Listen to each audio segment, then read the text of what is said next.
Et des flux migratoires illégaux et massifs qui nous déstabilisent tous parce que nous ne sommes pas parvenus à le maîtriser et que nous continuons à les subir. Il y a d'abord eu la route de la Méditerranée orientale, où les flux se sont aujourd'hui considérablement réduits. C'est sur les routes de la Méditerranée centrale, aujourd'hui, que les problèmes se concentrent, même si, durant les mois de juillet et août, les flux ont baissé, et de la Méditerranée occidentale, où les flux augmentent à nouveau, que se portent nos préoccupations. Nous devons agir tous ensemble, des pays d'origine jusqu'à l'Europe, en passant par ce qu'on appelle les pays de transit. Pour ce qui est de la Libye, nous souhaitons approfondir notre action commune pour une stabilisation et une transition politique inclusive sous l'égide des Nations Unies. L'amélioration de la situation sécuritaire dans ce pays est une nécessité absolue pour la paix et elle est sans alternative pour la maîtrise des flux migratoires. Nous avons décidé d'acter, nous pays européens, avec le Niger et le Tchad pour prévenir d'autres débordements et l'accroissement de ce flux vers la Libye qui viendrait gonfler des camps de migrants déjà saturés. Possibilité d'organiser un retour vers les pays d'origine qui sera organisé à travers justement notre action directe. Aucun d'entre nous ne peut prendre la totalité des migrants qui arrivent dans son pays. Il est faux de penser que les centaines de milliers aujourd'hui de migrants qui viennent de l'Afrique occidentale, la côte africaine et qui passent à travers le Niger, ou de celles et ceux qui ne relevant pas du droit d'asile et qui passent par la Corne de l'Afrique en remontant par le Tchad, auront à la fin un titre en Europe. Et qu'il y a quand même une amélioration, une diminution du nombre de personnes qui se mettent en route et du nombre de personnes qui perdent la vie au cours de ce voyage. Donc nous avons réussi à arrêter un petit peu le flux. On essaiera de donner un avenir à ces réfugiés, mais cela n'est possible que si on arrive à distinguer clairement entre les personnes qui sont réfugiées pour des raisons économiques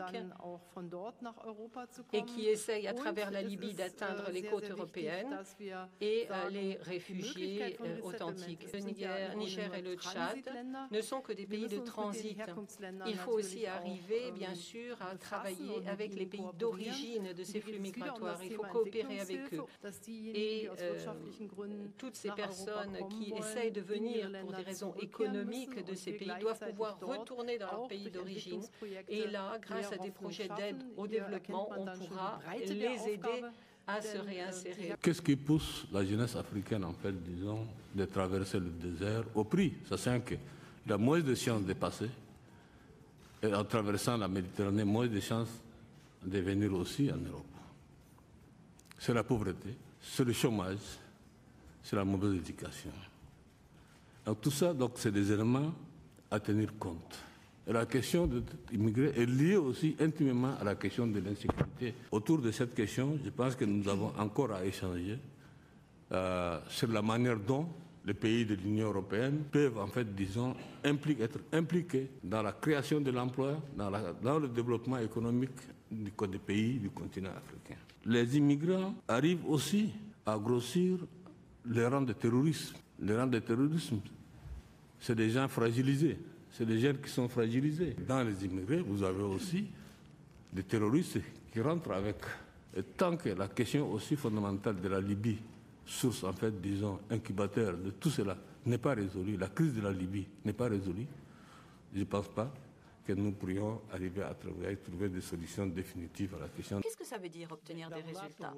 Eh bien, d'un côté, cela veut dire rendre plus contrôlable, plus gouvernable le flux des migrations et d'autre part, ça veut dire permettre le développement de l'Afrique. Essayer de remplacer le modèle irrégulier, illégal, celui des passeurs, par un modèle légal, régulier de traitement de ces demandeurs d'asile. Offrir des activités alternatives aux passeurs pour les inciter à abandonner cette activité criminelle, par exemple reconversion dans le tourisme, reconversion dans l'artisanat, reconversion de l'agriculture. L'immigration irrégulière et le terrorisme sont les deux grandes préoccupations des citoyens européens. La Libye est une victime de ce phénomène. Elle n'est pas un pays d'origine des migrants. Il faut mieux armer ces gardes-côtes pour faire face à ces bandes de criminels et les passeurs qui sont mieux, malheureusement, équipés que nos forces. Nos amis en Afrique nous disent depuis longtemps que le problème, c'est la pauvreté. L'Union européenne et ses États membres ensemble investissent 20 milliards d'euros par an en Afrique. Donc il n'y a pas besoin d'inventer un nouveau plan Marshall. C'est ensemble, en tant qu'Union européenne et avec nos partenaires de l'autre côté de la Méditerranée, que nous pourrons trouver une réponse efficace, mobiliser les ressources sans nous bercer de l'illusion, de l'isolationnisme qui ne nous mènerait nulle part. Cela n'est pas suffisant, bien sûr, puisque les besoins que nous avons prévus dans le cadre de ce programme ne sont pas tout à fait couverts. Et j'ai dit tout à l'heure que je me réjouis de ce que la Réunion se soit engagée à accroître les efforts afin de couvrir ces besoins-là. Avec la frontière avec la Libye de 1200 km, il y a 10 points de passage, en fait, disons, des immigrés. Donc, le Tchad n'a pas la possibilité, par exemple, d'être un peu partout dans tous ces points. Arriver à résoudre la question par la racine. Donc, le développement, la création des emplois, et le développement du continent qui dit César, qui dit création d'emplois et de richesses. Les pays qui sont des pays d'arrivée se voient défavorisés et comme il n'y a pas de solidarité réelle en Europe et comme les solutions ne sont pas vraiment praticables, nous devons vraiment travailler pour essayer de renouveler ce système de Dublin et trouver une autre solution. Lorsque nous parlons d'immigration irrégulière et d'immigration pour des raisons économiques, nous parlons d'un problème de développement.